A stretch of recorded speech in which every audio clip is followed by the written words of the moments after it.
All right, this is a really quick video of what we're going to do for TVET. Yeah, okay, you've got some files you're going to download from the Moodle. So there's a Rolling Stone. This is where you're going to build all your stuff. This headshot, and also there's some type in the Moodle. If you go to, and you've just copy the text from the Moodle, or it's also in the downloaded folder as a Word file. So what we're going to do really quickly, we're going to deep etch this girl. I'll do this in class, but this is just a quick thing to do. We're going to get rid of the background for this, for Old Lord. So this one, layer one, on the over here, you can see on the quick selection tool, I'm going to click on that. Up the top here, it says select subject. I'm going to hit select subject, and that will do a relatively good selection of her. But we want to mask out some of the sort of fluff around in the hair and around here a bit. So next to that, it says select and mask. We're going to click on that button. And over here, you've got a few different settings, but we're going to change this one to overlay. So on this overlay section, this tool here, from second from the bottom, refine edge, I'm going to click on that. And as I go down, you can see it's going to take out some of the background of the hair, but leave her hair there. Okay, so that's what we're going to try and do. So it's taking out those background colors. So just run your mouse around it. Another good one to do is this black one, so you can really see clearly where you're working. Okay, so up the top here, as I said, this is all done in class. This is just a really quick demo. And one thing you're going to do that, so we've done that one, we've clicked on this view at the top here, we've just drawn around her hair and come to the bottom of the properties palette here. We want to select this, output this as a layer mask. So down here it says output to, we're going to say layer mask and go okay, and that'll just give us her without the background. Sterling job.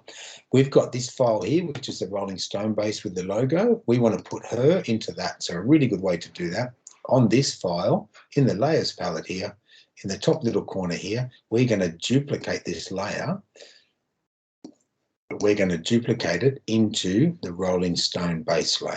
So go okay. So I come back, I can close that one now because I'm finished, I'll just leave it open. So this one, I've got her and I've got that.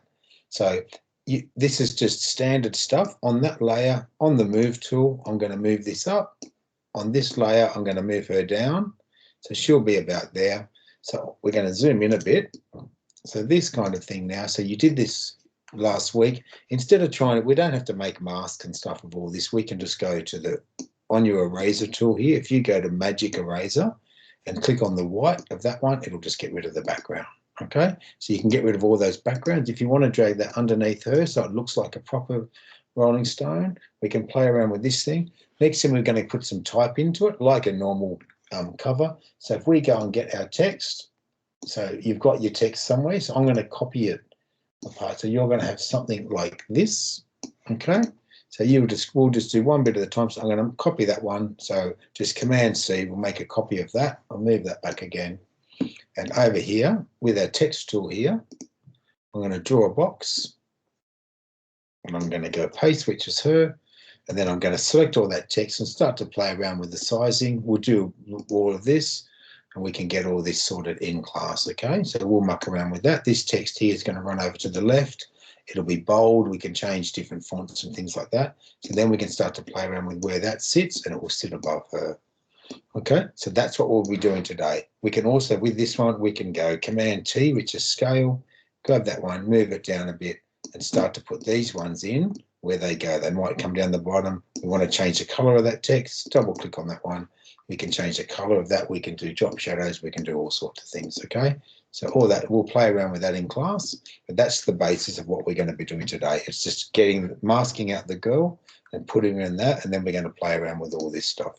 The text will take a while to do, so we'll muck around with that. Okay, cheers.